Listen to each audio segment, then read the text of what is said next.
Lo último en Noticias Caracol.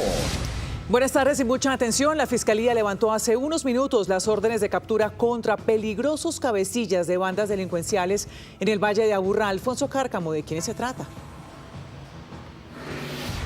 Ana Milena, muy buenas tardes. En total son 23 las órdenes de capturas levantadas por la Fiscalía General de la Nación que favorecen a 23 cabecillas de distintas bandas delincuenciales en el Valle de Aburrá. Bandas delincuenciales y cabecillas que están sentados en la mesa de diálogo de paz urbana en la cárcel La Paz de Itagüí desde el año 2023 con el gobierno nacional. Ha dicho la Fiscalía que el comisionado de paz ha logrado demostrar una reducción significativa en los homicidios entre 2024 y 2025 y por eso se hace ese levantamiento. También aseguran que dentro de los cobijados están 7 que ya están en libertad en estos momentos y también aparecen todos los que acompañaron al presidente Gustavo Petro en la presentación en la Plaza de la Alpujarra, que fue denominada como el Tarimazo aquí en la ciudad de Medellín. También aparece en esa medida alias Carlos Pesebre, un cabecilla histórico del GDO Robledo aquí en la ciudad de Medellín y que inclusive en el año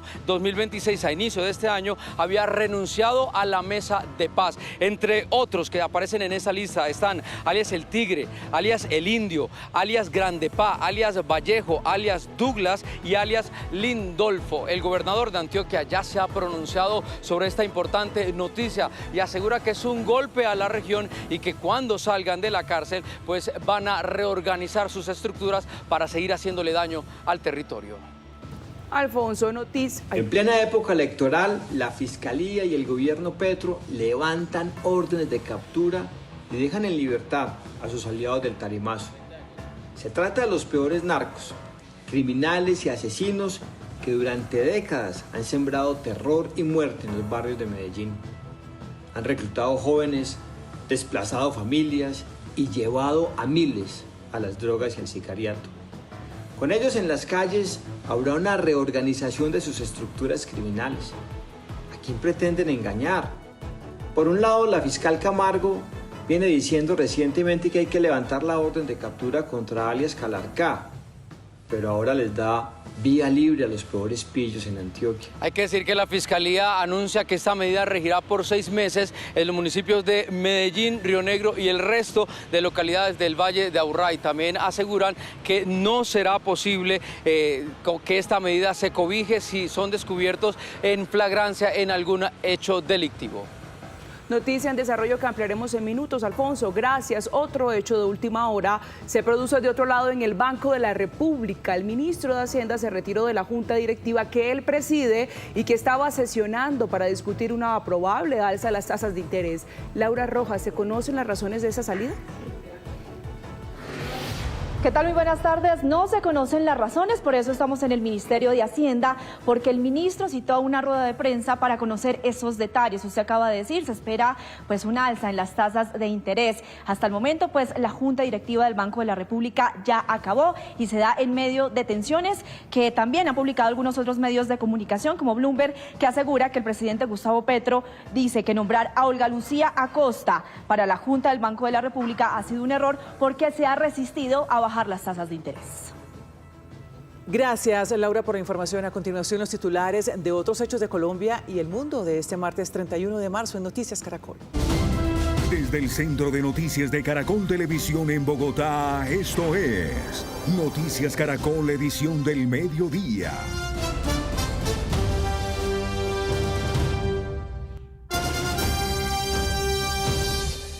Buenas tardes y bienvenidos a nuestra emisión de Noticias del Mediodía. El país ve con alivio el rescate de los 5 menores y una joven, todos hermanos que se escondieron en las selvas del Caquetá ante la amenaza de ser reclutados por las disidencias de alias Calarcá. Alejandra, recordemos que sus padres habían huido luego de haber sido secuestrados por ese grupo armado. Pues en las últimas horas esta dolorosa noticia tuvo un buen desenlace. Estefania Valencia, ¿cómo se dio el rescate de los hermanos? ¿Cómo están? ¿Y ya se reencontraron con sus padres? Ana Milena, fue una operación milimétrica de las tropas de la 6ª División del Ejército que permitió este conmovedor encuentro que van a ver ustedes entre los padres y sus 6 hijos, después que permanecieran 3 días escondidos en las selvas del Caquetá porque las disidencias de Calarcá querían reclutarlos por la fuerza. Son 3 niñas de 3, 6 y 12 años, 2 hermanos de 16 años y una hermana, la mayor, que con 18 años resguardó a sus hermanitos en una matamonte. Un celular que ella tenía fue clave para poder comunicarse con los niños y dar con su ubicación sin exponerlos, porque recordemos que es una zona de alta presencia de las disidencias. Hubo varios intentos por rescatarlos hasta que en horas de la madrugada logran hacer el asalto aéreo y sacar con vida a los 6 hermanos de zona rural de la vereda La Ilusión en Cartagena del Chairá hasta la base de la Armada y de allí transportarlos en helicóptero hasta el batallón de la 6ª División del Ejército en Florencia, Caquetá, donde se reencontraron con sus padres y ahora son atendidos por un equipo médico. Este es el relato del comandante que lideró esa operación de rescate. Y a través de un celular que tenían los niños, pues empezamos a recibir información importante, lo que nos permite tomar decisiones. Y a través de ella les dimos algunas indicaciones, una palabra clave, les dijimos que si escuchaban los helicópteros no se asustaran y que estuvieran tranquilos, que los íbamos a recoger en las horas de la noche. Y logramos hacia las 8 de la noche colocar a feliz término la unidad en el área de operaciones. Ayer todo el día las condiciones de tiempo estuvieron muy regulares. Bastante lluvia durante el día, nubes cerca de los árboles, lo que no permitió que hiciéramos la operación en horas del día. Y es así que hacia las 8 de la noche se nos daba una oportunidad, colocamos las tropas lejos para no colocar en riesgo nuestros niños que estábamos buscando, y hicimos una infiltración con todos los protocolos, con profesionalismo, con una tropa excelentemente entrenada, excelentemente equipada y, lo más importante, motivada por el cumplimiento a proteger a estos niños, que era la misión principal. Y hacia las 3 de la mañana logramos enlazar a los niños. Están felices y tranquilos. Estos quiero que vean ahora los reportes que enviaban los niños a través del celular. Se ven en las fotografías la matamonte, que es una especie de refugio improvisado que construyeron con enormes hojas que los cubría de la lluvia. Otras fotografías de ellos acostados en hojas de palma y bolsas plásticas, y otras donde se ve a la bebé de 3 años acostada en la tierra. Y estas imágenes que van a ver a continuación corresponden al momento en que los enfermeros de combate los encontraron y en medio de la oscuridad comienzan a valorarlos, les prestan los primeros auxilios, les dan comida. Hay imágenes también en donde se ve el momento en el que ellos se los cargan al hombro y comienzan a cruzar los ríos y la espesa selva para poder sacarlos de ese lugar. El comandante de la 6ª División contó cómo fue el momento en el que los vieron a ellos, a los niños, las primeras palabras que dieron y la reacción que tuvieron. Primero, la palabra clave estaba, digamos, bien puesta, y ellos nos confirman, porque también uno tiene que planear alguna contingencia que pueda ser una trampa, y nos funcionó. La palabra clave funcionó, ellos dijeron la palabra, nosotros le confirmamos, nos permitieron inicialmente con los 2 varones de 16 años, que fueron los que salieron al punto de encuentro, y después guiados por ellos hasta el punto donde estaban la niña de 18 años y las otras 3 niñas menores de edad, una de 3 años, una de 6 años, una de 12 años, permitieron que nosotros llegáramos hasta el punto donde estaban escondidos en una matamonte sobre la selva del Caquetá.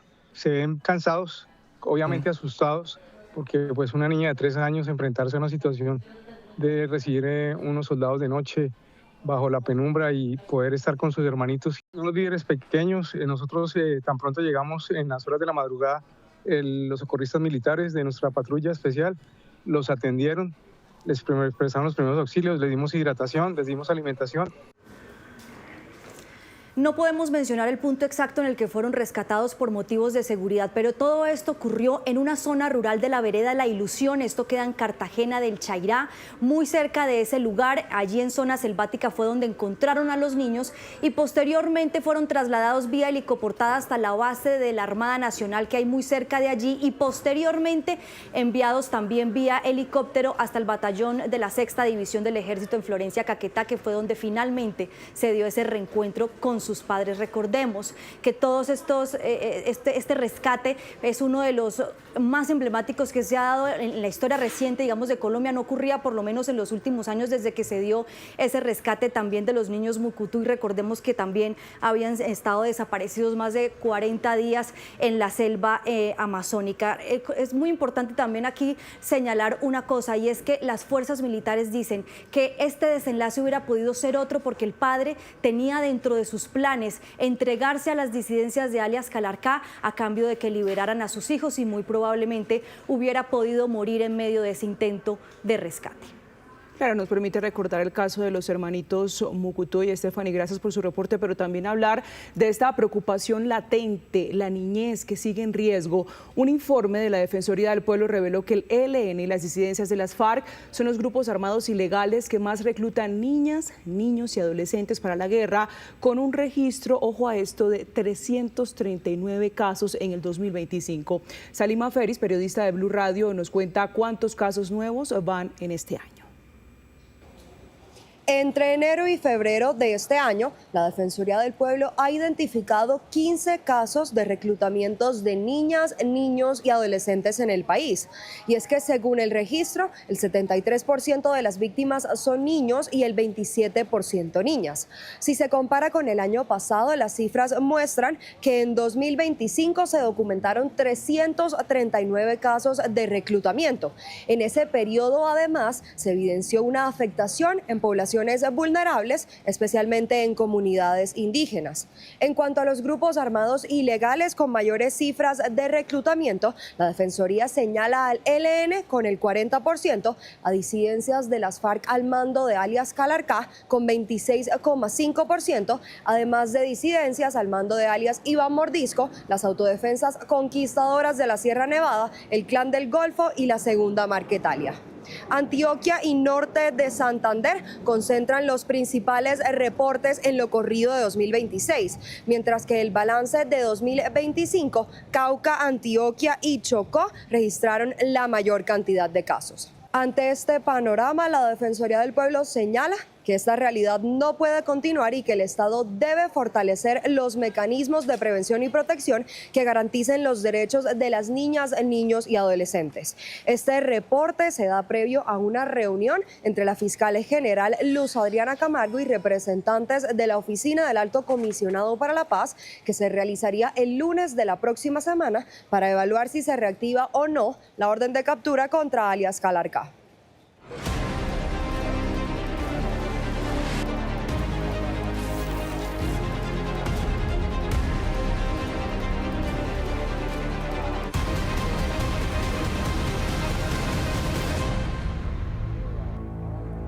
Si las condiciones meteorológicas juegan a favor, el mundo está a 30 horas de un hecho histórico, el regreso del hombre a la órbita lunar. Después de 54 años de Apolo 17, la última expedición a la Luna, los 4 astronautas que participarán de la misión Artemis II permanecen en cuarentena mientras se ultiman los detalles para el esperado despegue. Así luce el Centro Espacial de Kennedy en Florida, casi 24 horas antes de una hazaña que promete marcar un nuevo rumbo en las exploraciones espaciales. Con el regreso del hombre a la Luna en más de medio siglo, el mundo espera con ansias y casi en pausa volver a escuchar el rugido que anuncia el viaje hacia los misterios del universo. La isla Merritt, que alberga el imponente centro de lanzamiento, amaneció con tiempo fresco y una sensación de sorpresa ante lo que millones de personas serán testigos: el viaje a la cara oculta del satélite. Es un trampolín hacia Marte, donde podríamos tener la mayor probabilidad de encontrar pruebas de vida pasada, pero también es una piedra roseta para entender cómo se forman otros sistemas solares. Es la estadounidense Christina Koch, quien con 47 años hace historia al ser la primera mujer en viajar alrededor de la Luna. Pero es un hito también para sus compañeros. A bordo estará el piloto Victor Glover, veterano de la Marina y primer afroamericano en una exploración similar. A ellos los acompañará Reed Wiseman, parte de la NASA desde 2009. Tiene una responsabilidad crucial. Comandará la misión, un sueño que alguna vez pensó imposible. Creo que la nación y el mundo han estado esperando mucho tiempo para hacer esto de nuevo. El cuarto integrante es Jeremy Hansen, primer hombre no estadounidense en sobrevolar la Luna. El cohete y la nave Orión ya están en la plataforma de lanzamiento, aguardando en tiempo de Colombia las 5:24 de la tarde de este miércoles para el despegue. 2, 1, boosters in ignition, and liftoff of Artemis 1. La NASA anticipa condiciones meteorológicas favorables en un 80%, aunque fuertes vientos y nubosidad entre los riesgos. Artemis 2 es un viaje para ofrecer respuestas y la antesala de Artemis 4, que en 2028 prevé alunizar y conectar a la Tierra de nuevo con lo desconocido. Nos encontramos en el complejo 39B del Centro Espacial Kennedy de la NASA en Cabo Cañaveral, Florida. Es realidad virtual y gracias a ella los invitamos a ver de cerca la complejidad tecnológica que hay detrás del lanzamiento de la primera misión tripulada a la Luna en más de 50 años. Por eso es tan relevante Artemis 2. La plataforma de lanzamiento está hecha para resistir y controlar el intenso calor y el sonido que se liberan durante el despegue, cuando se producen 4 millones de kilos de empuje para elevar todo esto. Por eso, y para mitigar el riesgo de cualquier falla en el proceso, este lugar está ubicado a varios kilómetros del hangar de ensamblaje y de las demás instalaciones del centro espacial. El día del lanzamiento, los 4 astronautas llegan hasta aquí, ya vestidos con sus trajes. Para entonces, el equipo de lanzamiento ya ha llenado los tanques con 2.650.000 litros de oxígeno e hidrógeno líquido. Ya en la etapa final de llenado, ellos ascienden e ingresan por la torre de servicio donde nos encontramos. Esta gigantesca estructura de 120 metros de altura que no está fija al suelo. Forma parte del lanzador móvil que desplazaron desde el hangar con todo el sistema de lanzamiento espacial SLS, integrado por el cohete con todos sus propulsores y la nave espacial Orión, la moderna cabina donde van los astronautas. Los 4 elegidos son Reed Wiseman, que será el comandante, Victor Glover, además el primer afroamericano en la Luna, Christina Koch, la primera mujer, y Jeremy Hansen, el primer canadiense en una misión hacia la Luna. Buena suerte. Ellos cruzan, como están viendo, a través del brazo de acceso de la tripulación que los lleva directo hacia la cápsula Orión. Y lo último que ven desde el exterior es esta hermosa panorámica del Cabo Cañaveral. Este es el interior de Orión, la nave espacial diseñada para las misiones Artemis de regreso a la Luna. Es una cabina moderna y compacta que puede albergar a los astronautas durante 21 días, aunque esta misión durará solo 10. Para que se hagan una idea de cómo han cambiado las cosas, Orión cuenta con 63 controles.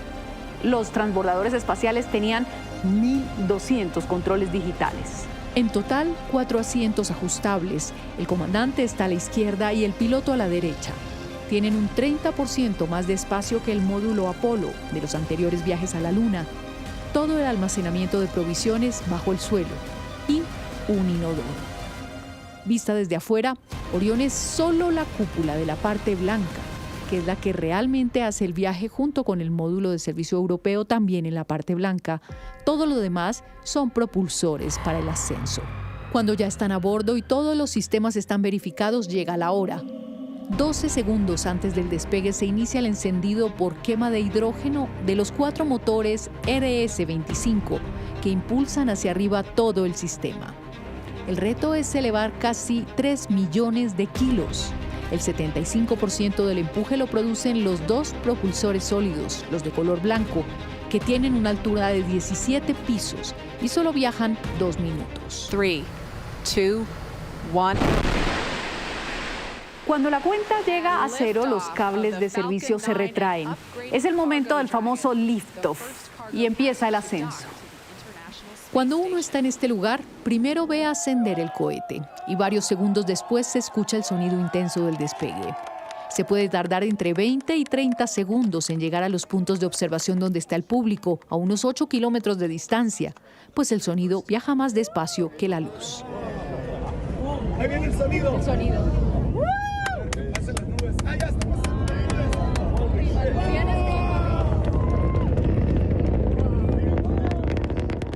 A los 2 minutos, los propulsores se separan y la etapa central, es decir, el gran segmento rojo, es el que sigue impulsando a Orión por unos minutos más. Ya cuando la nave llega a la órbita terrestre y se verifica que todo está bien, se separa este otro gran módulo. Se despliegan los paneles solares y la última etapa de propulsión lleva el aparato hasta la órbita terrestre alta. Y ahí realmente empieza el viaje, 383.000 kilómetros. 4 días para llegar hasta el lado lejano de la Luna. Una hazaña que no vemos hace más de 50 años. Esta vez no descenderán, pero es el viaje de prueba que abre el camino no solo al descenso previsto para 2028, también al inicio de un programa para instalar una base permanente en la Luna. Es decir, la verdadera conquista del espacio. Buenas tardes.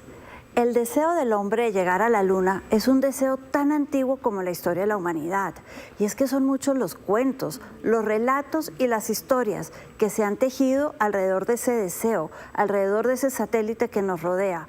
Pero cuando finalmente el hombre llegó el 20 de julio de 1969 a la Luna, lo hizo animado más que por el deseo, porque estaba en medio de una carrera armamentista al mundo entre la Unión Soviética y Estados Unidos.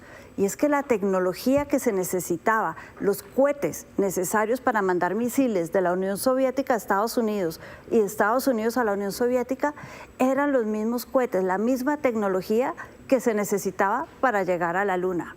Y acá, además les cuento, en ese primer momento la carrera espacial la empezó ganando la Unión Soviética. Mandó al primer ser viviente a orbitar la Tierra, la perrita Laika, que viajó en 1957.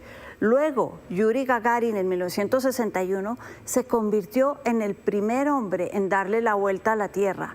Estados Unidos hizo lo mismo en el 62, lo que hizo que el presidente Kennedy lanzara su famosa frase diciendo: en esta década el hombre llegará a la Luna, y lo hizo, como decía, en medio de la carrera armamentista. Sin embargo, esta carrera bajó de intensidad a mediados de los años 70. Los programas Apolo y las misiones de la Unión Soviética, como las misiones Soyuz y Vostok, se vieron disminuidas cuando se firmaron los tratados SALT y START, que limitaban el uso de las armas nucleares. Ya no era necesario tener esos cohetes. Pero todo esto vuelve y cambia, les cuento, en el año 2007, cuando aparece China en el escenario de esta carrera. Y es que China sueña con ser este siglo una gran potencia, y empezó la carrera espacial en el 2007. Entre ese año y el 2024 son 9 las misiones exitosas que ha lanzado la China, incluido a la Luna a recoger muestras del suelo lunar, y también a Marte, donde ha recogido muestras de ese suelo. Por eso, desde el gobierno de Obama, Trump 1, se ha revitalizado la NASA, se le ha invertido mucha plata, y tenemos ahora el proyecto Artemis, que si bien no va a alunizar en esta vez, sí va a llevar el hombre más lejos de lo que ha estado nunca en su existencia desde que somos humanos. Teresita, gracias. 12 del mediodía, 54 minutos. A esta hora hablamos de las regiones. Melgar, Tolima permanece en emergencia por un aguacero que causó inundaciones y daños. Hoy cientos de personas trabajan en la remoción de barro y escombros con el propósito de habilitar las zonas afectadas y atender a los turistas que pretenden pasar allí la Semana Santa. Marjorie Trujillo, ¿cuál es la situación hoy en Melgar? Buenas tardes. Buenas tardes, pues como usted lo decía, la mayoría de estas personas, de los damnificados, están trabajando contrarreloj para tratar de reorganizar estos lugares que han sido adecuados durante años para recibir a los turistas. Aquí al fondo ustedes pueden ver, estamos ubicados en la Casa Quinta Villa Rosa, donde los hombres del ejército, ellos son de la Brigada Especial de Ingenieros, están apoyando a todos estos habitantes que resultaron afectados. Durante toda la mañana, como les decía, estuvimos haciendo un recorrido para conocer cuál es la situación de estas personas afectadas, y esto fue lo que encontramos. Esta es la quebrada La Melgara, uno de los 4 afluentes que causaron las emergencias en Melgar. Al recorrer las zonas cercanas a su ribera, encontramos a personas como William Quintero. Su testimonio es el reflejo de cientos de damnificados. De la casa total, muebles totalmente, o sea, no quedaron sino las paredes simplemente. Del resto ya todo es pérdida total prácticamente, como se puede dar uno cuenta. Las labores de limpieza no se han detenido. Gran parte de las zonas afectadas son lugares dedicados al turismo. Algunos tuvieron que cancelar las reservas. Sí, claro que sí. El día de ayer nos llamaron las personas y le hemos dicho pues que con estas condiciones no los podemos atender. Ellos nos dicen que si de pronto en el transcurso del día mejora y pues la verdad tenemos que ser sinceros y con estas condiciones no podemos. En algunas calles se observan montones de escombros, muebles y elementos del hogar que se perdieron por la inundación. En los negocios afectados y hoteles, sus dueños buscan habilitar los servicios. Pues estamos tratando de trabajar a toda máquina para salir adelante y poder atender a nuestros turistas ahorita en nuestra Semana Santa, que es lo duro que nos toca vivir para poder tener a nuestros turistas para poder salir adelante. Por su parte, el alcalde de Melgar anunció que buscará que el Consejo Municipal apruebe descuentos en servicios como el agua y estudien congelar los impuestos mientras se supera la emergencia, pero invitó a los turistas a visitar el municipio. Ya el parte positivo es que vamos muy bien, que afortunadamente ya los sectores, los puntos críticos que tuvimos ya se han mitigado la mayoría, porque desde ayer están las cuadrillas trabajando, hoy desde primera hora también ya estamos trabajando en ello, y si Dios nos da la oportunidad, mañana estaremos recibiendo a nuestros turistas aquí en el municipio para reactivar nuestra economía. En las zonas afectadas, Ejército, Policía, Bomberos y Fuerza Aeroespacial están apoyando a los afectados a retirar barro y escombros para que la reactivación económica de Melgar se logre para este miércoles. Están viendo ustedes en cámara el trabajo que están haciendo los soldados de la Brigada Especial de Ingenieros. Ellos tienen su base aquí en Tolemaida y han venido a apoyar estas labores de recuperación. Como pueden ver ustedes, por ejemplo, esta es una de las piscinas de esta casa campestre y donde están realizando las labores estos uniformados acompañados de los damnificados, y nos decía pues el administrador de este lugar que esperan que en 3 días ya hayan despejado esta zona, hayan sacado el barro y ya hayan recuperado el lugar, porque lo que esperan es que los turistas los apoyen, los acompañen y vengan a reactivar la economía de Melgar. Seguro lo van a lograr, Marjorie. Hay que volver a Melgar. 12 de la tarde, 58 minutos. Y las lluvias también causaron en las últimas horas derrumbes y daños en vías de varios municipios. El reporte con nuestros corresponsales que iniciamos en Santander con Natalia Ayala. En Santander, las fuertes lluvias de las últimas horas generaron una avenida torrencial de la quebrada Palermo, ubicada en el municipio de San Vicente de Chucurí. También caída de rocas y árboles, lo que mantiene en este momento bloqueada la movilidad entre este municipio con el Carmen de Chucurí. Ya son 29 los municipios en todo el departamento que han declarado alertas por deslizamientos de tierra, especialmente los que están ubicados en la provincia de García Rovira y Guanentá. Según el IDEAN, durante estos días va a llover sobre todo fuertemente en el sur de Santander. Es por esto que las autoridades están haciendo especial recomendaciones a los conductores a transitar con precaución los que van a viajar en esta Semana Santa. La ola invernal sigue generando emergencias en norte de Santander, donde al menos 10 municipios resultaron afectados por las intensas lluvias. Entre los más impactados están Chinaco, Tarragón, Valia, Herrán, Santiago, Gramalote, Salazar de las Palmas y Lourdes, con daños en vías, viviendas y cultivos. Las precipitaciones han provocado derrumbes, pérdida de banca y cierres viales, complicando la movilidad en varios corredores estratégicos, y en algunos sectores las autoridades han tenido que habilitar rutas alternas para evitar el aislamiento de las comunidades. El punto más crítico se encuentra en la vereda El Asilo, en los límites entre los municipios de Chinaco, Tarragón, Valia, donde se reportó la pérdida de banca por el colapso de un muro de contención que activó un deslizamiento. Además, los organismos de socorro mantienen alerta máxima por el aumento del caudal de los ríos Pamplonita, Táchira y Zulia, que podrían generar desbordamientos.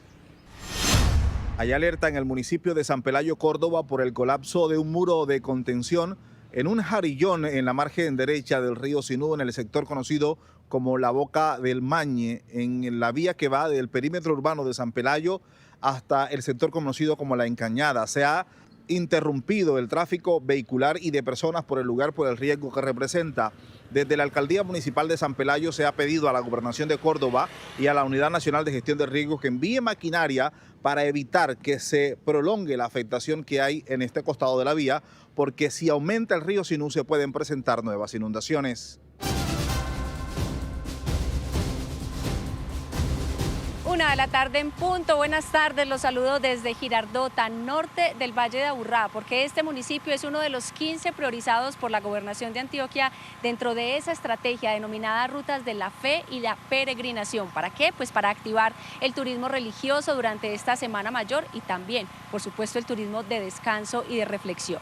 Hasta esta localidad del norte del Valle de Aburrá se espera que estén llegando cerca de 30.000 peregrinos, personas que con un tema de religiosidad, reflexión, pensamiento, introspección, caminan por lo menos unos 27, 28 kilómetros, si hacemos un cálculo desde el centro de la ciudad de Medellín hasta este parque principal de Girardota. Entran en rodillas para tratar de pedirle ese milagro al Señor Caído de Girardota, que está aquí en la Catedral Nuestra Señora del Rosario. Por eso vamos a conversar con el párroco de esta catedral, el párroco Carlos Andrés Cataño. Gracias por estar con nosotros, padre, por atender esta entrevista de Noticias Caracol, y cuéntenos por qué Girardota es un lugar de peregrinaje y de tanta tradición durante la Semana Mayor.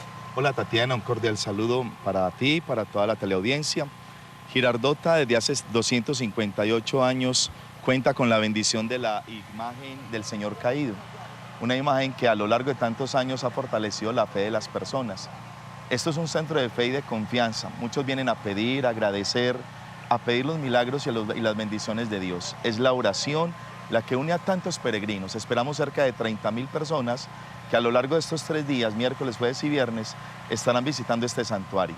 Hemos unido esfuerzos con todas las entidades vías del municipio, administración, Cruz Roja, policía, la concesión vial, los bomberos, con todos, para atender a los peregrinos, a esas 30.000 personas que vienen a buscar consuelo, esperanza y a fortalecer su fe en Dios. Hemos escuchado los antioqueños tradicionalmente que la Catedral Nuestra Señora del Rosario y el Señor Caído de Girardota es el hospital del alma. ¿Por qué, padre? ¿De dónde viene esa frase? Claro, es una expresión de los peregrinos. Muchos vienen con el alma partida, con miles de dificultades, con miles de problemas. Vienen a buscar consuelo en el Señor. De hecho, la oración del Señor Caído es muy bonita. Es el único caído que levanta caídos, que transforma el corazón de las personas. Y quienes vienen aquí con desesperación, con angustia y tristeza, salen fortalecidos al celebrar la Eucaristía, al orar, al acercarse, al sentir que el Señor no desoye sus súplicas y sus oraciones, sino que al contrario se glorifica en ellos, concediendo lo que tanto piden. Padre, por último, muy breve, para quienes vienen caminando 20 kilómetros o más, o para quienes van a visitar durante esta Semana Santa y aprovechar la programación de la catedral, el mensaje o los mensajes más importantes. Lo primero es invitarlos a que transitemos por la ciclorruta. Los que vienen desde el sur del área metropolitana, utilizar la ciclorruta para que sea un viaje seguro. En el camino estaremos contando con las entidades vivas, la policía, los bomberos, la Cruz Roja, para prestar auxilio y ayuda a los peregrinos. Estaremos con la empresa de Girardota, Expreso Girardota, facilitándole el transporte durante toda la noche del jueves para que ellos puedan regresar a sus hogares y se sientan tranquilos. Bienvenidos, hemos preparado todo para que ustedes se sientan bien, vivan su fe, celebren su fe en comunidad y sean testigos de la fe. Padre Carlos Cataño, gracias por estar con nosotros y por esa logística que, como usted ya explicaba, está todo preparado para que se disfrute esta semana de reflexión, de fe y, por supuesto, también de descanso. Como les decía, al iniciar esta transmisión, son 15 municipios priorizados en Antioquia. Si hablamos del Valle de Aburrá, por supuesto, Girardota, desde donde nos encontramos, es uno de esos municipios que tiene una programación amplia. Pero si nos vamos al suroeste, Jericó, la tierra de la Santa Madre Laura. Si vamos al oriente, Marinilla, que tiene los conciertos de música sacra, y esto por supuesto activa ese turismo religioso y la economía local. Alfonso Cárcamo, ¿qué cifras oficiales y qué datos han entregado las autoridades de expectativa para esta Semana Mayor? Buenas tardes. Tatiana, muy buenas tardes para usted. Yo primero la quiero saludar mostrándole este lugar desde donde me encuentro a esta hora de la tarde. Es la parroquia San José del Poblado, una de las parroquias más visitadas en esta Semana Santa aquí en la ciudad de Medellín y del Valle de Aburrá. De hecho, las autoridades han asegurado que el Poblado, Laureles y también la Candelaria en el centro de la capital antioqueña son los lugares más visitados por feligreses en esta Semana Mayor. Le voy a dar un dato impresionante por parte de la Secretaría de Desarrollo Económico de la Alcaldía de Medellín, y es que se espera que en esta Semana Santa la Alcaldía de Medellín como tal, recoja más de 41 millones de dólares por el aumento del turismo, y por supuesto lo que quieren las autoridades es que pues las personas que vengan a visitar la capital antioqueña y el resto de municipios en el Valle de Aburrá puedan vivir la fe y las tradiciones religiosas como se viven aquí en Antioquia.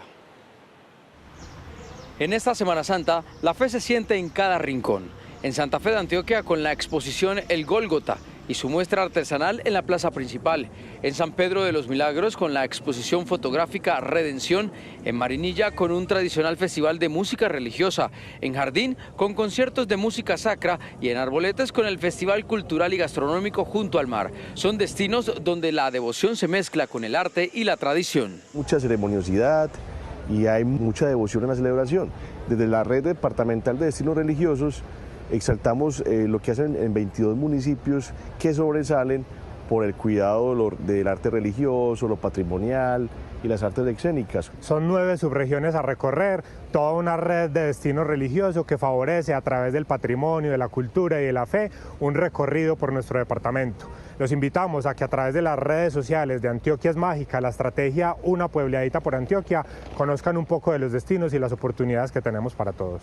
Los lugares religiosos más visitados en Antioquia son Jericó, El Retiro y San Pedro de los Milagros. Motivar a los antioqueños y a los visitantes de otras regiones de la nación a que nos acompañen y visiten nuestro departamento. En Medellín hay expectativas económicas millonarias por el aumento del turismo para esta Semana Santa, principalmente en zonas como el Poblado, Laureles y el centro de la ciudad. Esperamos entre 51.000 y 56.000 pasajeros que ingresan por el punto migratorio del aeropuerto José María Córdoba, de los cuales el 54% serían visitantes colombianos o extranjeros no residentes. Por las terminales de Medellín se prevé el tránsito de cerca de 1 millón de pasajeros. Comprar sus tiquetes de forma legal, bien sea por las plataformas autorizadas o acá mismo en las diferentes taquillas. Para aquellos que vayan a viajar con niños, no descuidarlos, tener una protección absoluta hacia ellos. Los que viajan con mascotas, recordar siempre comunicarse con las diferentes empresas transportadoras para que verifiquen cómo va a ser su calidad de viaje. Para esta Semana Santa, la ocupación hotelera de Medellín y Antioquia en general está proyectada entre un 65 y 70% aproximadamente, según Cotelco. Cerca de 1 millón de personas se movilizarán por las terminales de transporte de la ciudad de Medellín, conectándose con los departamentos de Antioquia. Cifras impactantes para una región como esta, que se prepara de verdad con turismo religioso y con toda una oferta gastronómica y de servicio para que propios y extranjeros puedan disfrutar de esta Semana Mayor. Si vienen a Girardota, hay que decir que dentro de la programación de esta tarde está la Pascua Juvenil, las Eucaristías y por supuesto la procesión. Y sabemos que si hablamos de procesiones, pues Popayán, la Ciudad Blanca, tiene hoy una de las más importantes. Fernando Rojas, un abrazo desde las montañas antioqueñas. ¿De qué procesión estamos hablando? Hola Tatiana, muy buenas tardes. Mire, estamos hablando de la procesión de la Virgen de los Dolores. Yo la saludo desde aquí, del Templo de San Agustín, uno de los templos más antiguos de la ciudad de Popayán, data del siglo XIV. Y esta imagen que ustedes ven aquí a mis espaldas es la Virgen de los Dolores, una talla también del siglo XVIII. Una de las imágenes más icónicas de la ciudad de Popayán, incluso de disputa entre dos generales de la historia, entre el general José María Obando y el general Tomás Cipriano de Mosquera. Hoy la procesión saldrá de aquí, de ese templo, desde las 8 de la noche. Pero Popayán tiene muchas otras cosas por ver durante el día, por eso hay artesanía, hay gastronomía, festival de música religiosa. Así que vamos a ver en la siguiente nota cómo será la procesión de hoy y cómo se ha ido preparando durante la mañana para que salga hoy a las 8 de la noche y todo lo que pueden disfrutar los propios y visitantes aquí a la ciudad de Popayán durante el día. La Virgen de los Dolores o la Virgen de los Generales, como también es conocida, es una talla del siglo XVIII que durante más de 2 siglos ha recorrido las calles de Popayán. inspiró capítulos de la historia de Colombia. Dos de sus grandes devotos fueron los generales Tomás Cipriano de Mosquera y José María Obando. Un artista anónimo, desconocido, no sabemos quién la talló realmente.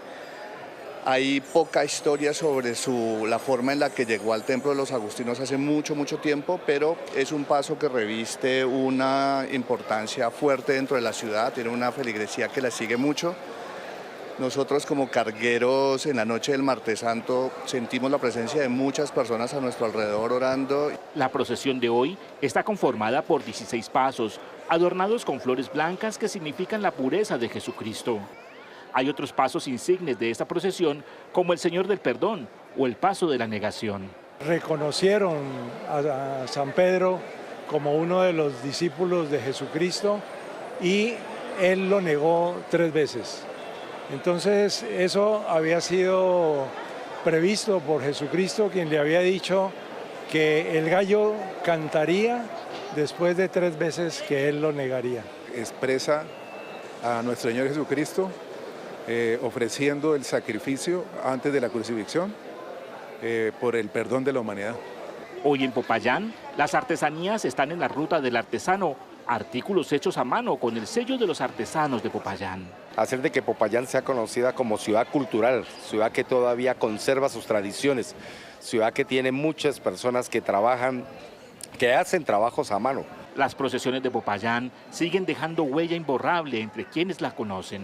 Venir a la Semana Santa Madre de Colombia, hermosa, aquí se respira arte por todos lados, la dedicación de cada carguero, de los directores, de las familias de los cargueros y cómo realmente cuidan todo el patrimonio que hay acá. La procesión de hoy saldrá a las 8 de la noche desde el Templo de San Agustín, uno de los más antiguos de Popayán, construido en el siglo XVIII.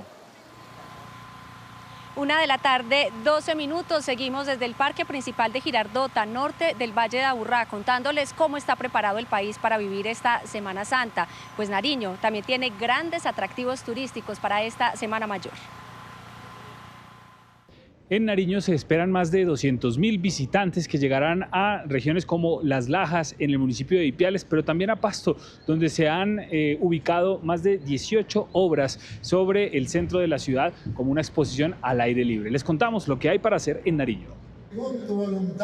Nariño viene fortaleciendo su oferta y capacidad turística. Para esta Semana Santa se espera recibir más de 200.000 viajeros en lugares como el Santuario de las Lajas, la Senda de la Fe, el Santuario del Tambo y San Pablo, entre otros. Nariño, tierra de fe y espiritualidad, está ofreciendo 4 alternativas, rutas por todo el departamento de Nariño, en el que ofrecemos sin duda todo el tema de fortalecimiento cultural, empresarial, artístico, artesanal. En Pasto, artesanos del Carnaval de Negros y Blancos construyeron obras religiosas que engalanan la denominada Senda de Fe. 18 obras, 2 principales, una que estará en la Plaza de Nariño y otra en la Plaza del Carnaval, y 16 que estarán en todo el centro peatonal de la ciudad para que la gente conozca algo bien bonito. Tenemos la mejor Semana Santa de Colombia y una de las mejores Semanas Santas del mundo. No lo digo yo, hace un año fuimos catalogados dentro de las 50 ciudades que pueden ser visitadas en turismo religioso por grandes empresarios del turismo religioso. El Santuario de Nuestra Señora de las Lajas en Ipiales convoca a más de 100.000 turistas en Semana Santa, de los cuales muchos llegan caminando en una penitencia que se dará en los próximos días. Según el IDEAM, se registrarán lluvias durante toda la Semana Santa, pero pese a ello, se espera que los turistas, viajeros y peregrinos disfruten de la Semana Mayor. Son los atractivos en Nariño, pero si nos vamos al norte del país, hay que decir que quienes llegan por estos días a La Guajira para pasar unos días de descanso también buscan reflexión y espacios de oración. Joner Alvarado, cuéntenos cómo está el panorama allá en ese departamento.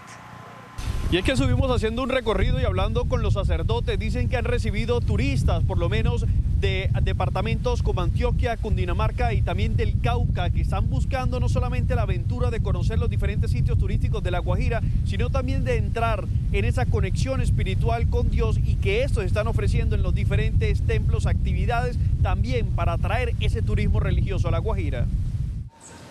Una catedral que resguarda historia en su arquitectura y una espiritualidad única en medio del descanso es también el refugio para quienes buscan momentos de reflexión mientras disfrutan de un viaje a las playas, la gastronomía y de sitios turísticos de La Guajira. No conocíamos nada de La Guajira y estamos en ese proceso de Semana Santa y conocer lo primero que uno hace, pues como católico, venir a conocer una iglesia de la capital o del pueblo. Quienes llegan a La Guajira atrapados por sus espectaculares paisajes, también dedican tiempo a presenciar misas, visitar las iglesias, ver los monumentos, participar de encuentros religiosos y hasta de confesarse en medio del descanso.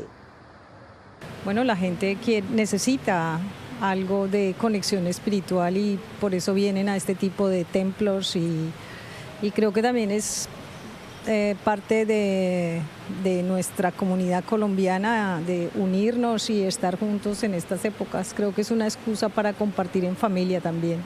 Buscan afuera de descansar, buscan la conexión con Dios, pero también buscan conocer un poco más de La Guajira.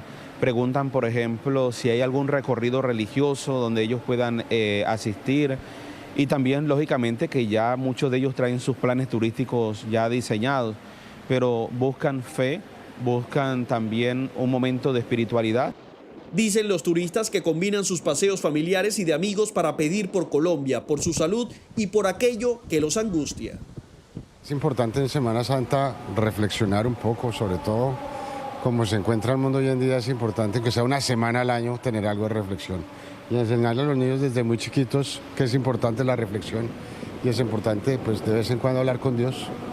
Si por estos días visita La Guajira, no olvide que la Iglesia Católica ha programado actividades como liturgias, misas especiales, encuentro de jóvenes y niños, procesiones, adoraciones a los monumentos y comunión a los enfermos a lo largo de esta Semana Mayor. 1:00 p.m, 16 minutos. El país está preparado con una mezcla de devoción, arte, cultura, gastronomía y turismo de descanso para que todos podamos vivir esta Semana Mayor.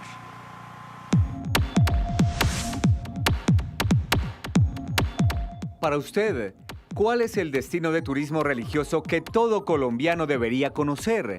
Los leemos en @noticiascaracol.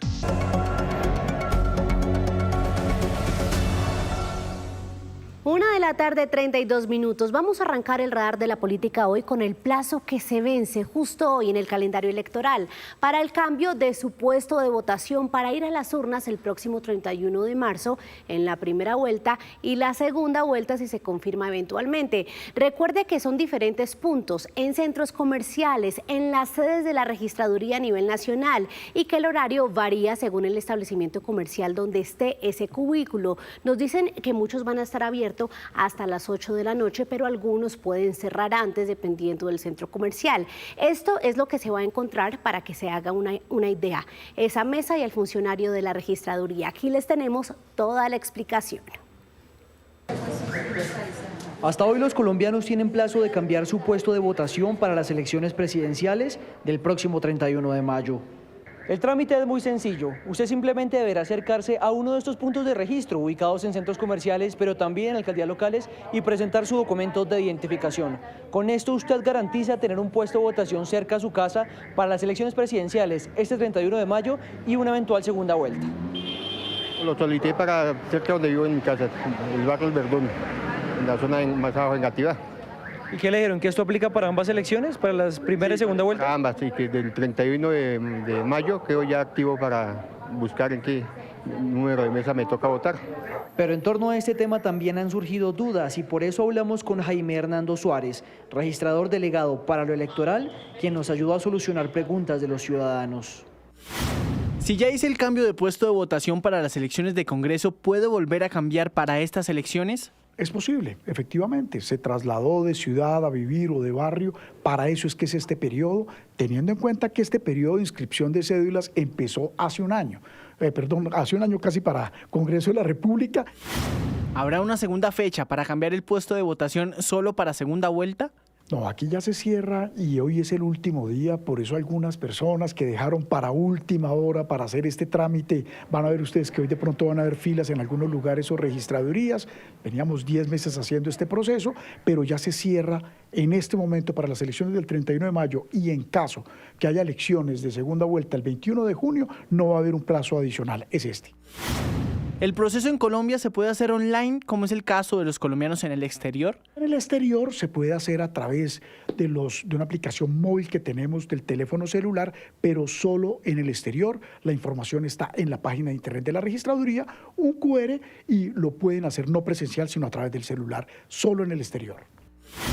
Si no he hecho ninguna inscripción o cambio de puesto de votación, ¿a dónde debo acudir? Entrar a la página de internet de la registraduría, www.registraduría.gov.co, digita su número de cédula y ahí le va a aparecer el puesto de votación en el cual usted está inscrito. Eso que la gente dice, por ejemplo en Bogotá, que si yo estoy en Bogotá puedo votar en Corferias, es totalmente falso. La mayoría de los puestos de registro estarán abiertos hoy hasta las 8 de la noche y será el último plazo para hacer este procedimiento. Muy importante. Vamos ahora a dar un vistazo a lo que hacen las diferentes campañas en esta Semana Santa, esta Semana Mayor. Y por el lado de Iván Cepeda hablamos con la campaña sobre estas pancartas que aparecieron en el evento del sábado en Medellín, respaldando la idea de convocar una Asamblea Nacional Constituyente. Nos dicen que aunque no es una movida que nace de la campaña, no es iniciativa de ellos, son expresiones diversas que se han presentado en estos grandes actos públicos. La posición del candidato Iván Cepeda es esta: para que haya una constituyente debe haber primero un gran acuerdo nacional. El candidato es partidario de que eso sea conversado y pactado entre muchos sectores del país, solo así, pero aclaran que no es una prioridad en este momento en la campaña. Ahora hablamos de Paloma Valencia, que después de su recorrido por Valledupar ayer con Juan Manuel Galán, hoy está en algo así como un retiro espiritual con todo su equipo programático. Ahí los ven. A esta hora están reunidos con sus compañeros de la Gran Consulta por Colombia, los estrategas de campaña, otros sectores que los respaldan y su fórmula, la vicepresidencia Juan Daniel Oviedo. Mañana van a viajar a Popayán, la ciudad de Paloma, la ciudad blanca, para las celebraciones de esta Semana Santa. Y pasamos a la Semana Santa de Abelardo de la Espriella, que sigue en el departamento de Córdoba. En las últimas horas visitó a la campeona de los Juegos Centroamericanos de Boxeo, Sofina Cristina Alvear. Visitó el mercado de Oriente con su mamá. Allí habló con comerciantes y también la ronda del Sinú, donde conversó precisamente con los vendedores. Mañana llegará al municipio de San Carlos, donde hará un recorrido por varias fincas para hablar con ganaderos y agricultores cordobeses.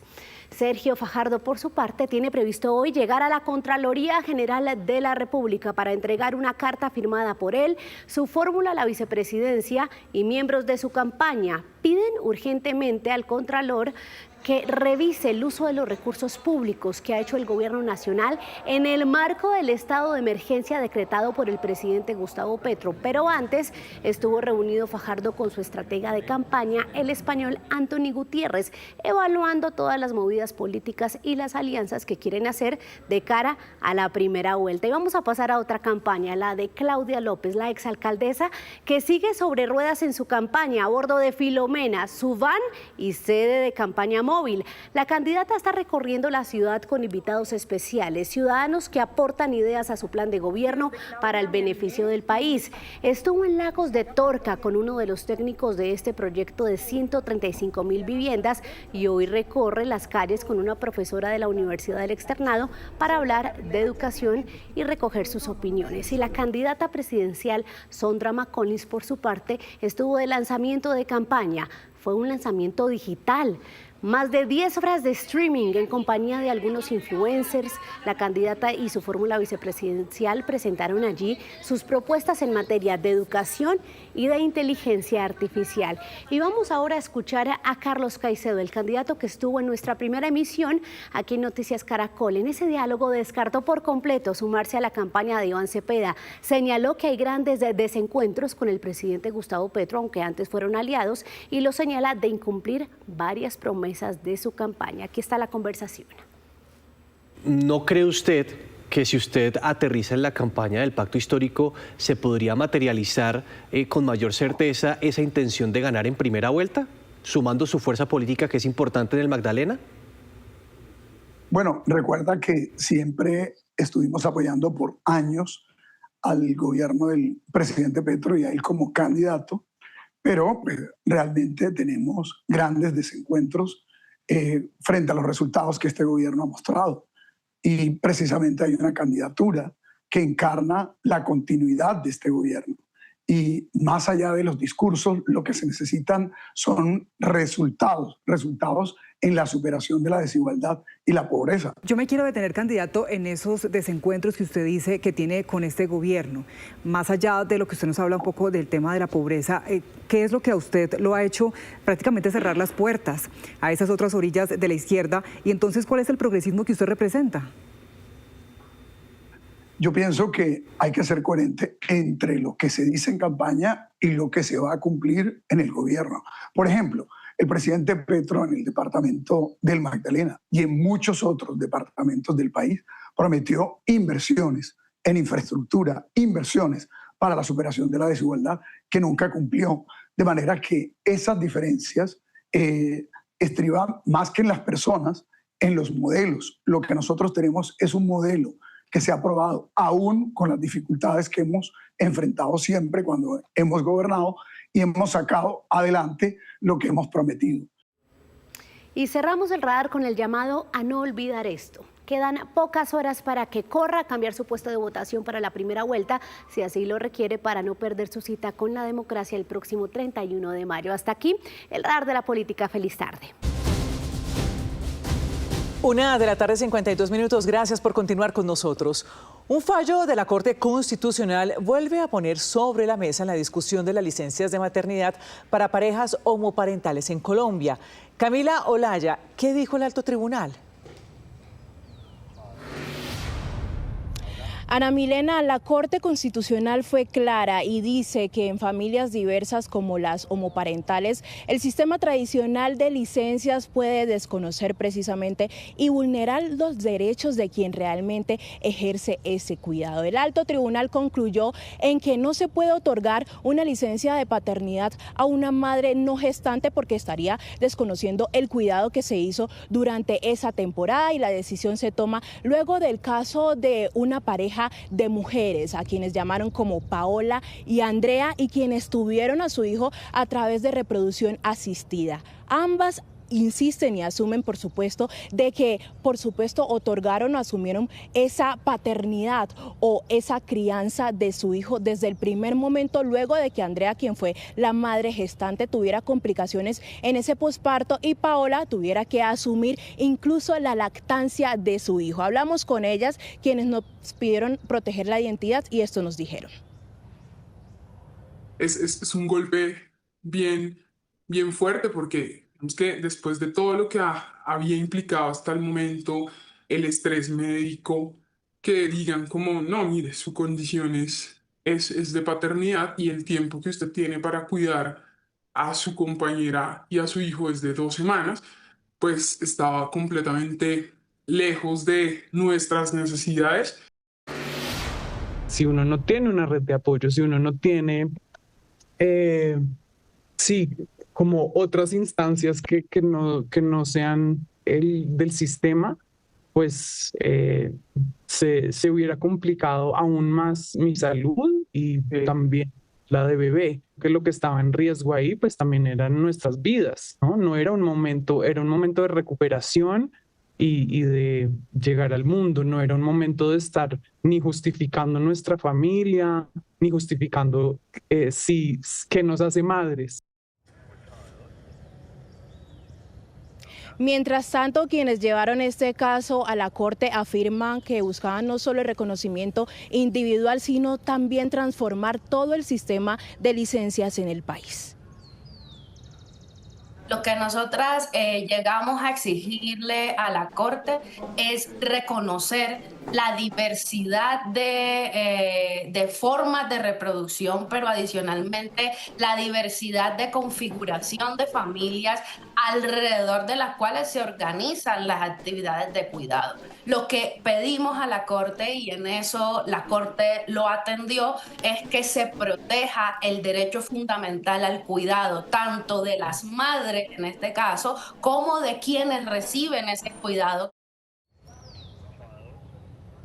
Recordemos que hoy en Colombia la ley establece 18 semanas, sobre todo para madres gestantes, y 2 semanas para los padres. Pero lo que dice este fallo es que, por supuesto, esto se queda corto para las parejas del mismo sexo. Y lo que solicitan las autoridades es evaluar cada caso de manera concreta para así establecer licencias flexibles y diversas.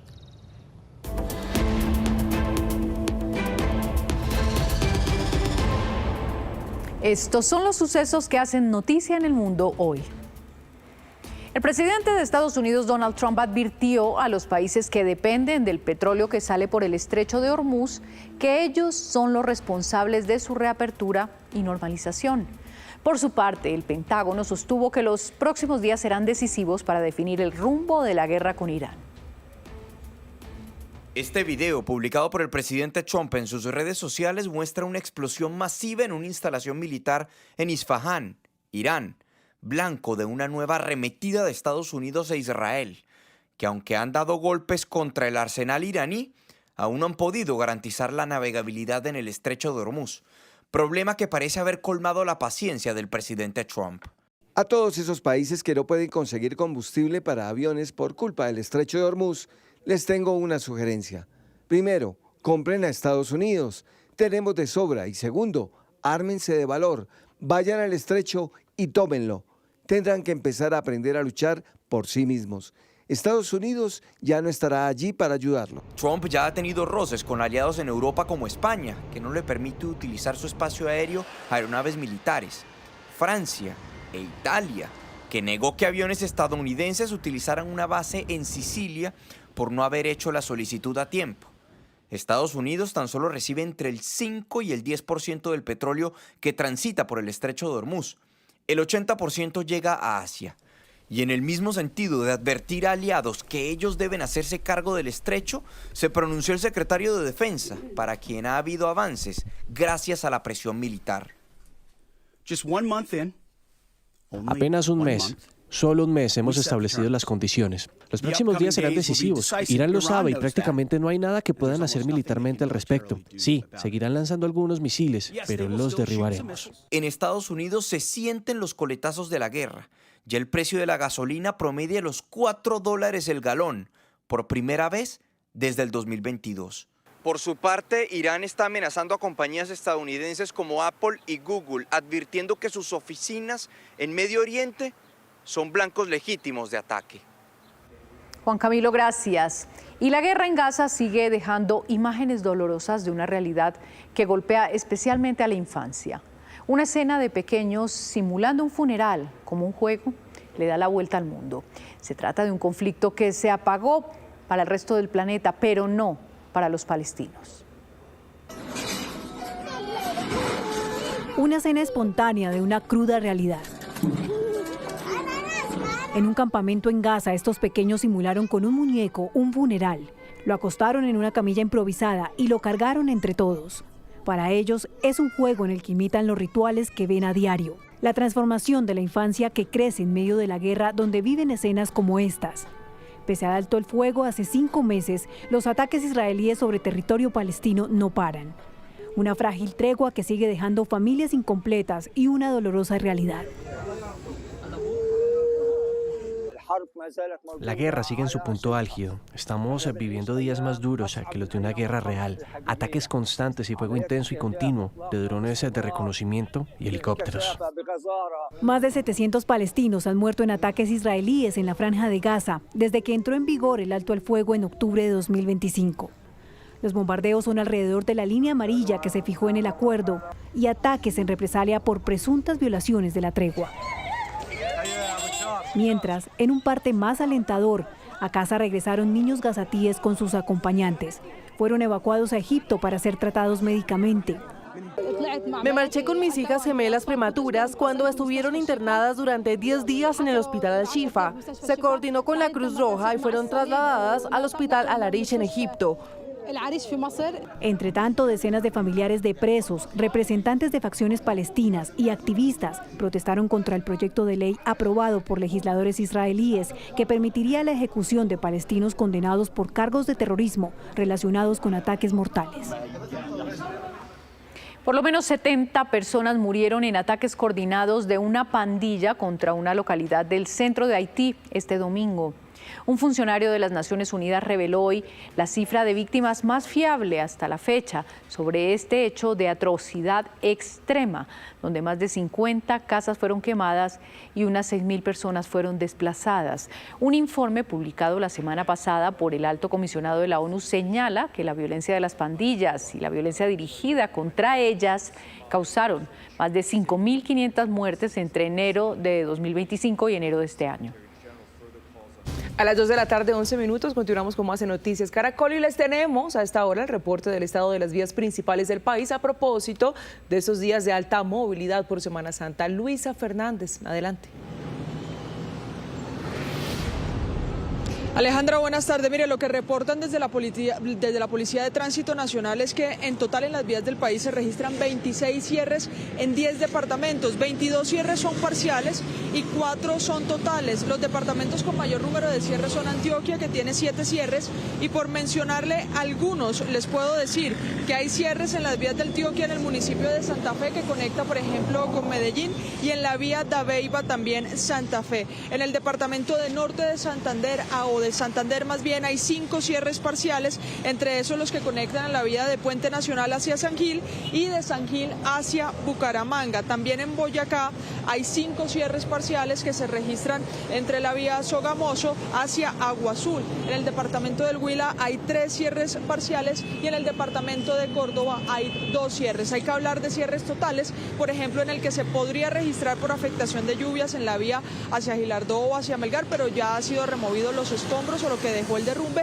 y también el cierre total que se registra en la vía de Arboletes hacia San Juan de Urabá. Esto en la región del Urabá colombiano. Es el reporte que tiene hasta el momento la policía, pero hacen un llamado desde la Policía de Tránsito para que estén muy atentos a los reportes que se tengan sobre las vías y en si se registran o no cierres parciales y totales. Hay canales de WhatsApp y canales y líneas también a las que usted puede llamar a través de la Policía de Tránsito. En las páginas de estas autoridades están todos los contactos. Sí, señora. Luisa, y a propósito de la vía Girardot, una de las carreteras más transitadas en esta Semana Santa es la vía Bogotá-Girardot, donde ya hay un dispositivo especial para atender la alta demanda.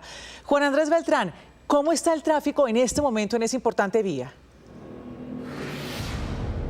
Buenas tardes. Mire, exactamente los saludo desde la Terminal del Sur, con el tráfico que se mueve a esta hora bastante por la autopista sur hacia esa vía que usted mencionaba, la que conecta Bogotá con Girardot, a cargo del concesionario Vía Sumapaz, que advierte que para estos días de Semana Santa serán cerca de 650.000 los viajeros que se desplacen a lo largo de estos días, y les voy a mostrar un poco cuál es el panorama en este momento en la autopista sur. Para esto han integrado un dispositivo, han duplicado las cámaras de seguridad, son cerca de 129. También han incrementado la cantidad de unidades de emergencia, es decir, vehículos grúa y también ambulancias ante cualquier reacción. Son 24 en total. También los agentes de la policía que van a estar en desplazamiento permanente y en diferentes puntos, cerca también de 60 radares de velocidad, pues advirtiendo y previniendo que se cometa cualquier accidente. Recordemos que esta vía ya tiene 3 carriles en ambos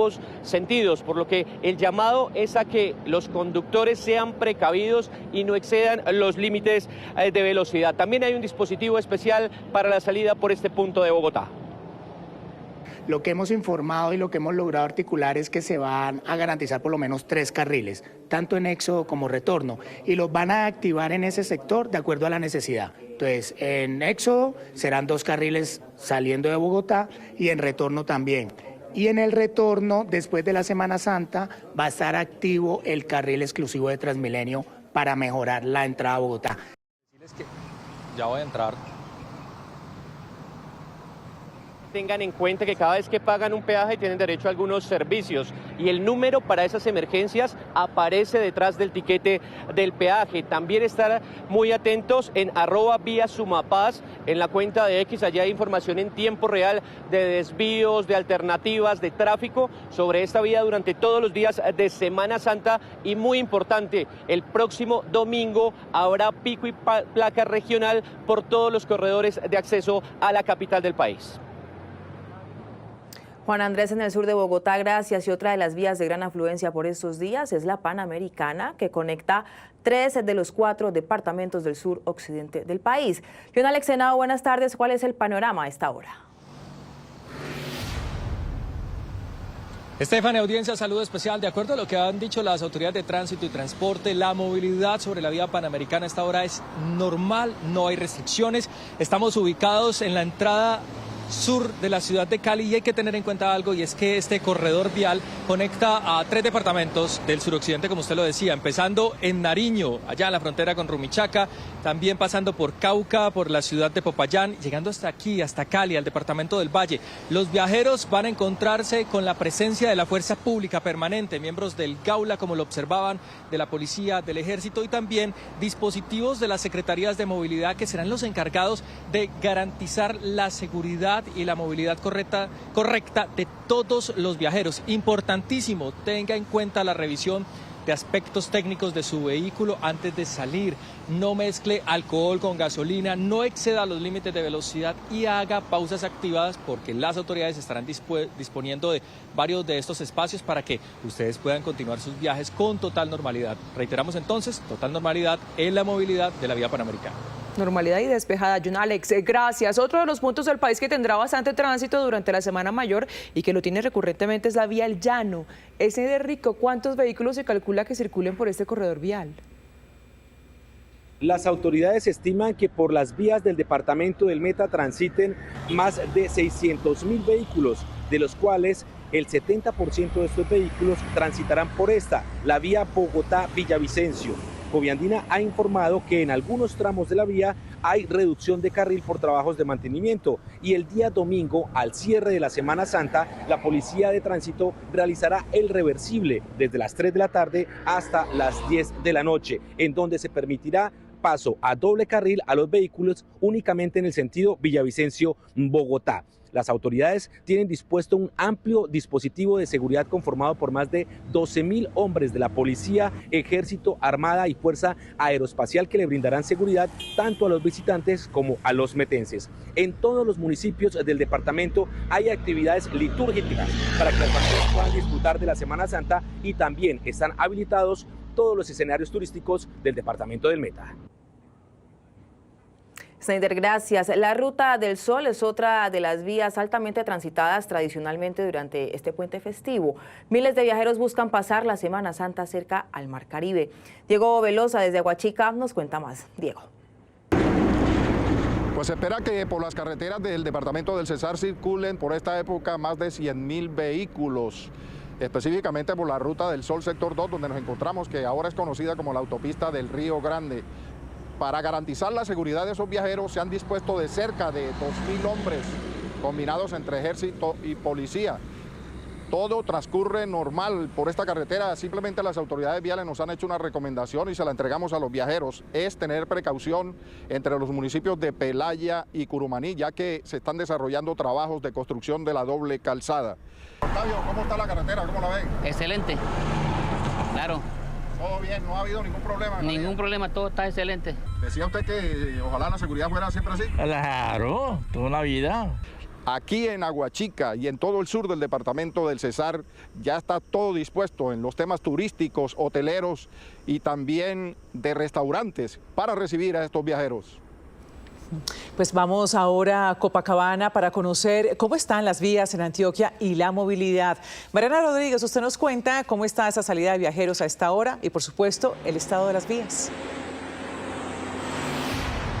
Ana Milena, televidentes, buenas tardes. Estamos en el peaje Trapiche, usted me lo indicó, a la altura del municipio de Copacabana, en el norte del Valle de Aburrá, y es que esta es la principal salida para esos viajeros que desde Medellín van a la costa atlántica. Y a propósito, hay que mencionar que esta vía está en perfecto estado y que según las autoridades no hay ningún bloqueo o cierre y tampoco afectación en materia de infraestructura vial. Lo mismo ocurre con la autopista Medellín-Bogotá, está en perfecto perfectas condiciones, sin bloqueos o restricciones, para que los viajeros puedan circular tranquilamente a disfrutar y vivir la Semana Santa durante los próximos días. Y a propósito, recordemos que las autoridades estiman que por estas vías del departamento de Antioquia van a movilizarse más o menos 2 millones de vehículos entrando y saliendo a la capital antioqueña.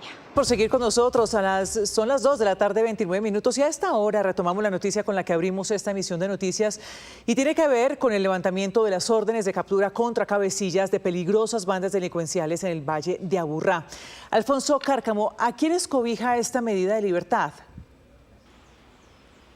Así es, son en total 23 cabecillas de diferentes bandas delincuenciales aquí en el Valle de Aburrá, los cobijados con este levantamiento de órdenes de captura que hizo la Fiscalía en los últimos minutos. Hay que decir que dentro de todos los que están cobijados hay 7 que ya estaban en libertad y también todos los cobijados estuvieron en el famoso tarimazo aquí en la Plaza La Alpujarra, Medellín, acompañando al presidente Gustavo Petro. Por nombrar solo algunos, en esta tarima estuvo José Leonardo Muñoz, conocido como alias Douglas, Freiner Ramírez, alias Carlos Pesebre, Juan Carlos Mesa, alias Ton, Jorge de Jesús Vallejo, alias Vallejo, y otros cabecillas de los combos delincuenciales de la capital paisa. También hay que decir que la Fiscalía asegura que esta medida la está tomando porque el comisionado de paz pues pudo demostrar que hubo una reducción significativa en los homicidios entre 2024 y el año 2025. Al respecto,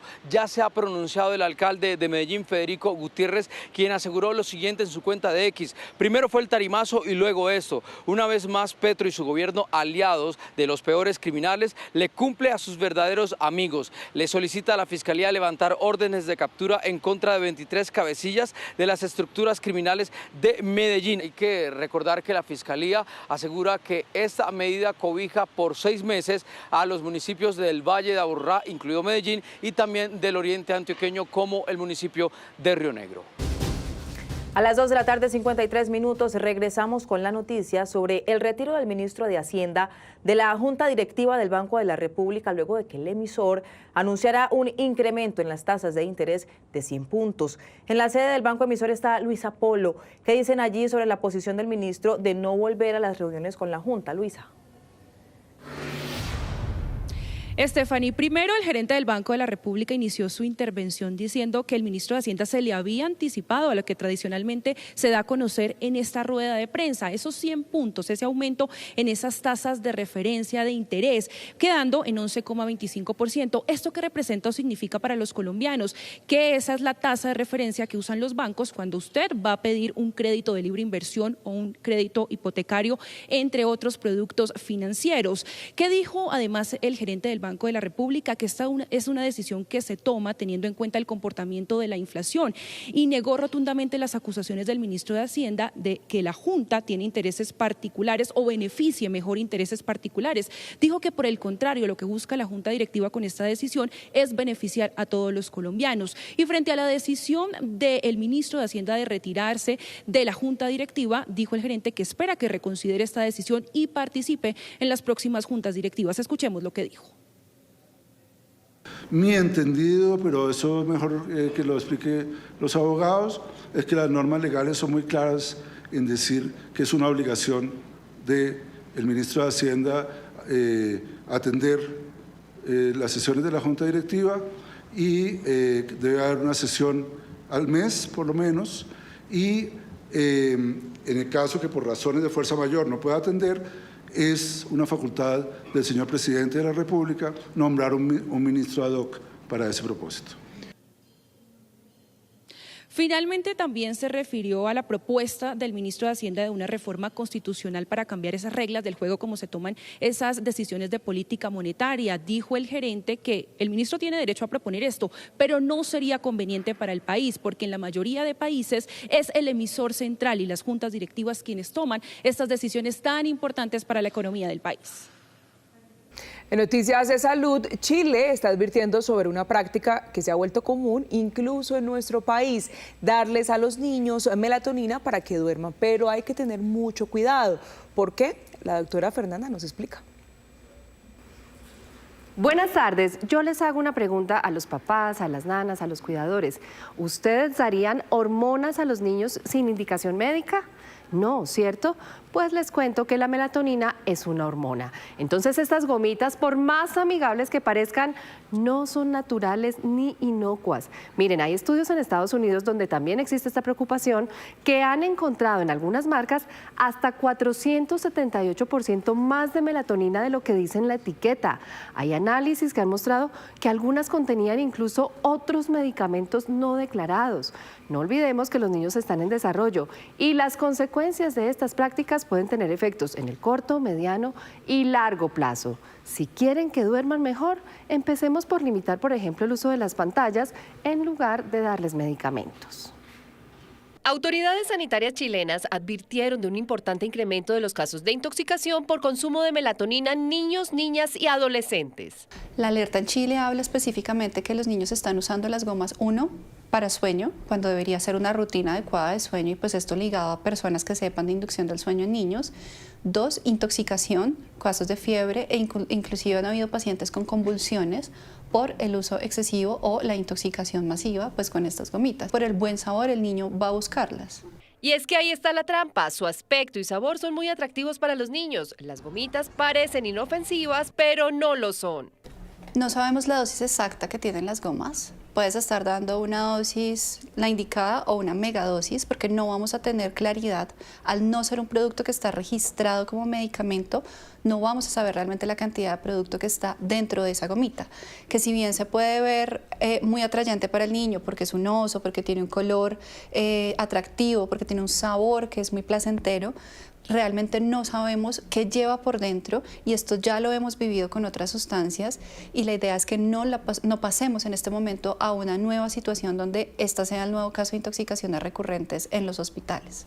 Así sean de venta libre e incluso así las pueda conseguir por internet, tenga presente que no son ni una vitamina, ni un suplemento, y menos una pastilla mágica para dormir. Lo que sí puede pasar es que al un niño comerse muchas gomitas o una dosis que no es la indicada, va a tener más sueño, va a empezar a tener episodios de somnolencia, pero además hay algo muy particular, y es que puede generar cuadros de hipertermia, puede empezar a hacer fiebres muy altas, que uno puede decir, no, de pronto está bajo un proceso viral, un proceso respiratorio, un proceso infeccioso, pero termina siendo la misma intoxicación. Fuera de eso, no sabemos cuáles podrían ser los efectos del suministro de esta hormona en el crecimiento y desarrollo de los niños. Por eso, papás y cuidadores, los hábitos no se arreglan con gomitas. Mi recomendación como médico, pero también como mamá, realmente es crearle un hábito a los niños en el sueño, guiarse por personas que conozcan de inducción del sueño, y sobre todo tener una rutina clara de por qué el niño a nivel neuronal y a nivel de desarrollo necesita dormir en unos horarios específicos, y esto no se va a suplir con un medicamento, con una pastilla mágica, con una gomita, sino que hace parte de ese vínculo padre e hijo para que uno pueda tener un buen desarrollo en el sueño de los niños. Así que la melatonina funciona muy bien siempre y cuando sean presentaciones específicas, suministrada en dosis y por tiempos definidos según el diagnóstico médico. Papás, hábitos, respetar los horarios, tanto para acostarse como para despertarse. Insisto en las pantallas, esa luz de la tablet, del celular, bloquea la acción de la melatonina. Entonces, comencemos por desconectarlos un par de horas antes de dormir. En su lugar, léanles cuentos, creen rutinas. Eso sí les va a servir para toda la vida. Y si definitivamente no duermen, al médico. Feliz tarde. Feliz tarde, doctora Fernanda. A propósito del llamado que hizo el gobernador de Cundinamarca aquí en Noticias Caracol para destrabar la ampliación de la autopista norte, una obra clave para aliviar el tráfico, hay noticia. Juan Andrés Beltrán nos cuenta en el siguiente informe. El próximo lunes 6 de abril se dará el paso clave para la ampliación de la autopista norte, la firma del acta de inicio entre la Agencia Nacional de Infraestructura y la concesionaria Ruta Bogotá Norte, encargada de ejecutar el proyecto. En este comunicado, la concesionaria explicó que ese mismo día radicará ante la Autoridad Nacional de Licencias Ambientales la información requerida para autorizar el inicio de las obras. Esto en cumplimiento de la licencia que establece medidas de protección para los humedales Torca-Guaymaral. El anuncio de la firma se dio luego de los cuestionamientos del gobernador de Cundinamarca, Jorge Emilio Rey, por las demoras en el inicio del proceso. Esta definición de fecha no existía el día de ayer, cuando alertamos a la opinión pública sobre la incertidumbre en este contrato. Hoy, afortunadamente, se concreta este arranque. Esta obra es trascendental para la movilidad de los bogotanos, los habitantes de Sabana Centro y de los departamentos como Boyacá y Santander. Esperamos que en el desarrollo de la obra haya calidad y celeridad. Estaremos atentos a su inicio y ejecución.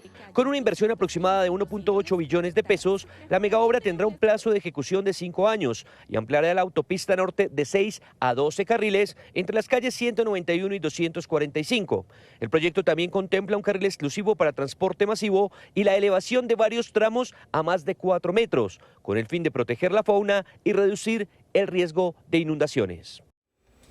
Nueva pausa, pero antes lo invitamos a sacar su celular y escanear el código QR que está apareciendo en pantalla para conectarse con nuestras historias digitales. Mucha atención porque hoy les vamos a contar cómo identificar los lotes falsificados de una popular marca de bebidas hidratantes según la alerta del INVIMA. Nos encuentra como @noticiascaracol en X, Instagram, Facebook, YouTube y TikTok.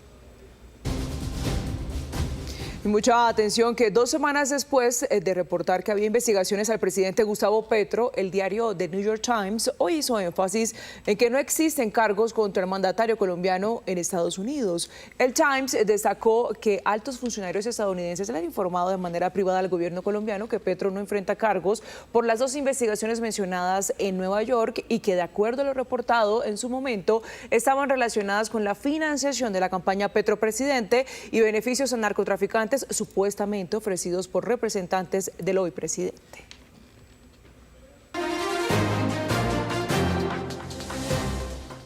A esta hora es noticia la alerta que emite el INVIMA por la falsificación de varios lotes de Electrolit, este famoso medicamento hidratante oral. Lo que dice el INVIMA es que se encontraron algunas dificultades frente a la presentación del producto de 625 mililitros, específicamente diferencias en su color respecto al producto original, en su sabor respecto a lo que decía la etiqueta y al contenido real del envase. Por eso usted debe estar atento a estas señales y verificar que esté debidamente sellado y que no exista ninguna inconsistencia en el envase. Mucha atención que hasta ahora es noticia en Antioquia el nuevo proceso sancionatorio que abrió la Autoridad de Licencias Ambientales, ANLA, en contra de Hidroituango por presuntas irregularidades en los manejos medioambientales y de los caudales del megaproyecto en el norte de Antioquia. Según la ANLA, hubo desaprovechamiento forestal de más de 50 hectáreas en el vaso del embalse y no hubo rescate y salvamento para fauna silvestre ante el crecimiento de este mismo. Ante esto, el alcalde de Medellín, Federico Gutiérrez, aseguró que es otra jugada más del gobierno nacional demostrando el odio hacia el departamento de Antioquia y advirtió que ante este proceso saldrán a la defensa del proyecto. A esta hora noticia, en el Espinal Tolima, un violento ataque armado que dejó 2 personas muertas y un menor herido. Según las autoridades, la pareja de 22 y 21 años fue atacada mientras se movilizaba en motocicleta en el sector de Altamira por 3 sujetos, quienes tras perpetrar el crimen huyeron con el vehículo. El menor permanece bajo observación médica en Ibagué. El alcalde del Espinal rechazó el hecho violento y ofrece una recompensa por información. Vamos a ofrecer una recompensa de hasta 10 millones de pesos para las personas que puedan ayudarnos a dar con el paradero de los responsables materiales e intelectuales de este hecho en nuestra ciudad de El Espinal. Los gobiernos de Colombia y España sostuvieron conversaciones clave para la búsqueda y recuperación de piezas del patrimonio cultural del país. David Molina habló con la ministra de Cultura sobre estos esfuerzos diplomáticos. En la vasta y rica geografía nacional, algunos de los vestigios del pasado siguen brillando por su diseño e imponencia.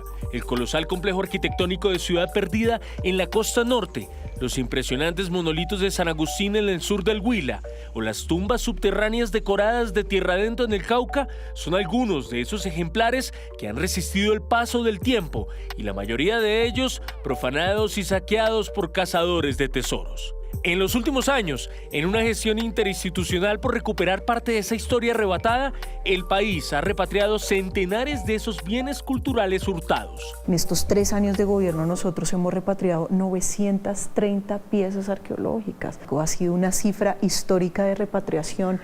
La más grande se dio el diciembre del 2024, 115 piezas arqueológicas entre ajuares indígenas, entre piezas rituales, cerámicas. En los últimos días, Colombia y España avanzaron en la creación de un comité para la prevención del tráfico ilícito y la repatriación de bienes culturales. Tener unos intercambios, realizar investigaciones. La colección Quimbaya está en el Museo de las Américas y cómo entonces generamos acciones culturales que nos permitan acceder a la colección. Para Cadamani, las repatriaciones trascienden del valor económico y responden a un valor histórico sin precio. Independientemente del valor que signifiquen los traslados, luego eso va a significar mayor autonomía, soberanía del patrimonio y sin duda turismo, que es de lo que viven los grandes imperios a lo largo de la historia. Ahora, el gobierno adelanta nuevas conversaciones para la recuperación de un patrimonio en Sudamérica. Estamos trabajando con la Embajada de Chile.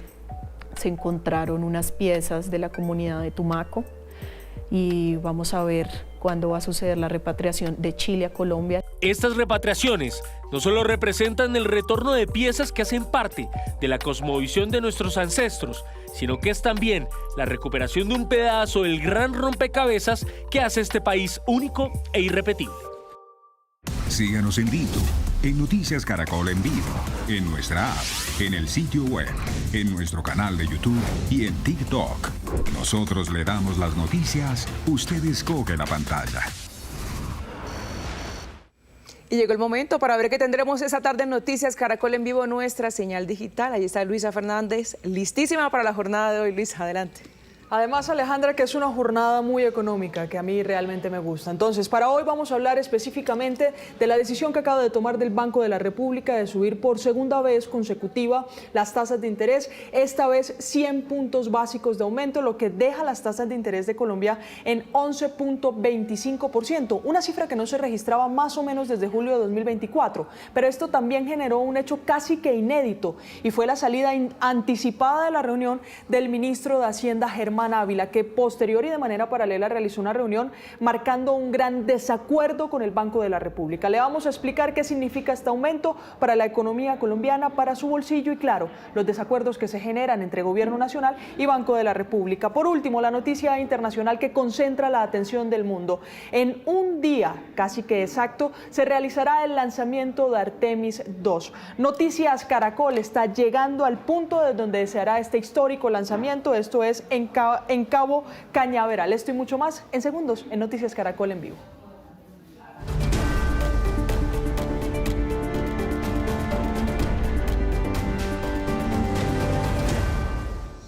Pues a propósito de lo que nos mencionaba Luisa, en los últimos 26 años el Banco de la República ha elevado las tasas de interés por encima del 10% en 4 momentos críticos.